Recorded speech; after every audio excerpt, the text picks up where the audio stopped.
My name's Brittany Haskins, and I'm mom to 18-month-old Otto. I had heard during pregnancy to call someone if I had thoughts of harming myself or my baby, because that could be a sign of postpartum depression, but I had never heard of postpartum anxiety.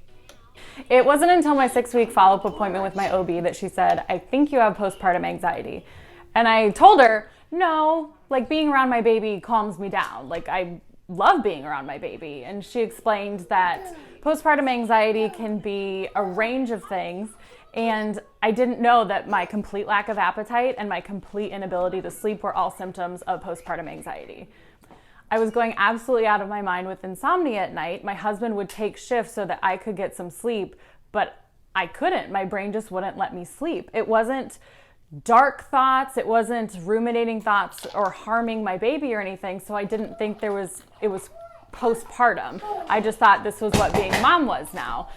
So my provider suggested that I go on a low dose of an antidepressant, anti-anxiety medication, and I was like, no, I'm not going to be a medicated person. Even though I totally believe in medication for all of my friends, when she said it to me, I had so much stigma.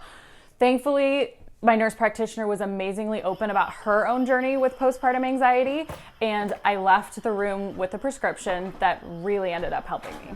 Never touch a dinosaur with spines along its back. There's so many things I have since learned about perinatal mood and anxiety disorders that I wish I had known before pregnancy.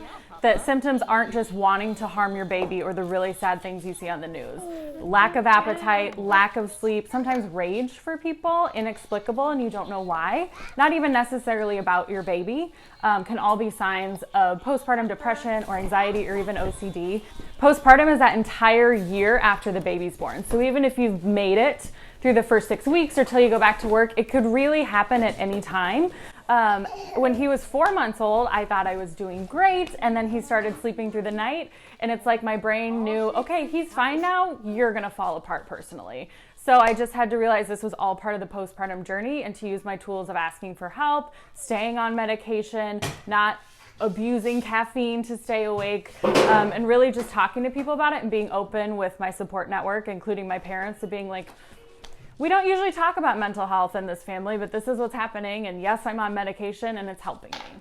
So to the new parents out there, I just hope you know that you're not alone. This isn't what parenthood is supposed to feel like. If you feel like you can't breathe or you think like, oh no, I made a mistake, there are things that can help you. Yes, there are gonna be good days and bad days, and it is really hard, but talk to your provider to make sure there isn't something going on that's making it a lot harder for you.